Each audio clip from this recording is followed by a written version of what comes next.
for joining me here today. Many of you were present for my informative speech last week. A lot of this information that I will be talking about today was presented last week, and it's going to tie into it, and I'm going to present other information to you that will help you understand more. So have you ever thought about what decisions you could have made better and how it could have changed your life? Well, it has, and your life is the way it is today because of those choices you and others made for you. I'll be talking to you today about the choices you and others made and then different environments that you have created because of it. The different environments that you have now also reflect those decisions that you made. Also, whether or not your decisions were bad or good for you and how to create better decisions now. So I'll be referring to examples from the real world as well as my own life to show what decisions will be better for you now and later on in life for the future. So before I talk about any of these points, I'm going to tell you a little bit about me, just like I did last time, for what I will be referring to. So I'm 18. I was born and raised in a small town in the U.S. My parents were married when I was born and still are to this day. I grew up with both of them parenting. I have a younger sister who is 16. I choose to be very busy, and it helps me stay strong because of it, and this leaves little to no time for other opportunities. Also, I'm a very picky and particular person. I like things to stay the way they are, with little to no change. Why am I telling you all of this? These facts are going to tie into my speech, and I'll be relating to myself and the real world that'll help you connect more to yourselves. So first, this source 7 strange questions that help you find your life purpose. So I encourage you all today to listen to these questions and think in your head what you're wanting to change with your life, so these topics can help you figure that out. So these are all from the author. His name is Manson. His last name is Manson. He says, what sandwich do you want to eat?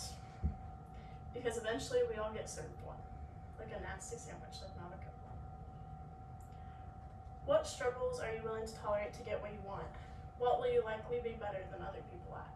What are your strengths and weaknesses? What's true about you today that would make your 8-year-old self cry? What childhood passion did you lose in adulthood? What activity should you revisit just for the fun of it? What makes you forget to eat? So what makes you nervous? What do you truly enjoy doing? And what other activities should you try now that you're older? How can you better embarrass yourself? What scares you for a good reason? What excuses should you stop making to do other things? How are you going to save the world? What problem do you care about that's larger than yourself and others? How can you make a difference? If you had to leave the house all day and not doing anything productive or make money or whatever, what would you do? Where would you go? And who would you bring with you? If you knew you were going to die 1 year from today, what would you do and how would you want to be remembered? As I go along, think about these questions, what you want in your life, so you can make these decisions as I read this information to you. All of us in the room were born in the USA, and we're raised here. One of the charts that I read for my information is that a lot of the topics are in the negatives, which means that our country as a whole does not do well in communicating and supporting each other in the long run and just being respectful and responsible for us and others. So how are we going to change that? How are you going to change that overall? Maybe just in your little small town or your big town or overall US. So these characteristics are strong to have and you need to have them and we need to make them stronger. So the next thing is, are you going to stay here in the US or are you going to leave? Is it easier to stay here? Or are you willing to compromise to go somewhere else for the long run? Also, if you decide to stay in the USA or go somewhere else, the next decision is probably you're going to create a family. You may or may not have kids. What are the best ways to raise these children and make the best decisions for them until they're old enough to make those decisions? So this is from First Cry Parenting, and it says the different topics they talk about are family bonding, physical environment, financial situation, health and nutrition, and learning. So they state, parents who spend quality time with their children create a secure bond with their children, and hence the child grows with secure attachment and confidence. This is very crucial in early stages and continuing throughout their development. If you leave your child alone too much or don't pay attention as much when they're super, super little, they will become introverted instead of like an extroverted, outgoing child, which could be a good or bad thing. It also says it has been well established that the privilege of wealth is real. So the more money you have, the better off you'll probably be if you spend that money wisely, but that's not the case for everything. That's just one of the things. And then health and nutrition are also very important as you grow up and make these decisions and decisions that will be for you. So the next thing, do you want kids? Do you want that family life? If not, you don't really have to worry about these as much because you're not providing for another kid. But if you do, how do you want them to be? Do you want them to be nice, mean, kind, responsible, all those things? So you might want to think about those and make sure they're not on that rocky path, and make sure they're on a good steady path that you can do all for them until they're old enough. Next, small town or big city. Small towns have pros and cons to the big cities, just like I went over last week. And most of you were here for that, so I won't go into much depth about that. But how do you want to live? How do you want to grow up with that family or just by yourself with others? How do you want to be? Where is your other family members? Are they close enough? Do you want to be close to them? Do you not want to be close to them? And lastly, it's time to choose what people are in your lives, like what kind of people you want and what kind of choices they make.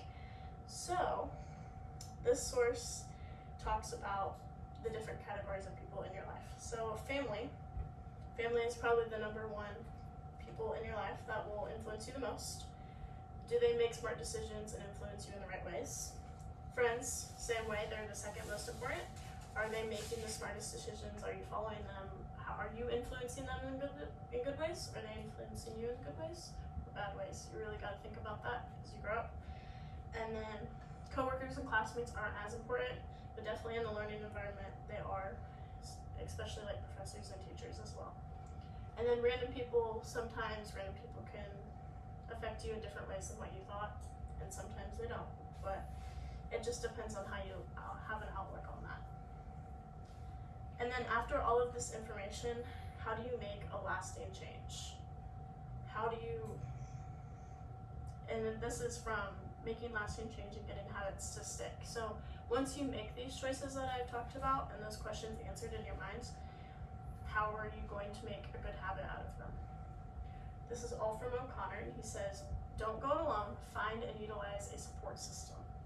Also write it down and hold yourself accountable, as well as recognize what you do and do not want and why you want it to change. Lastly, give yourself time and don't catastrophize the situation. Like, don't freak out if something goes wrong, and remain calm in it. I hope you learned about the multiple different choices that you can have today and throughout the rest of your life, and whether or not those certain decisions are going to make your life better or worse, and your environments and your other people's environments, how it affects you and how you affect others. Starting with what you want out of life, where you live, childhood development, small town versus big city. The people around you will have impacts on your life and where it gets you in life, and how you make all these changes stick. I hope this provides that information for you, and all of these factors and examples I showed you today will influence you and hopefully make you more aware and more knowing of your choices and decisions throughout your life, as well as others.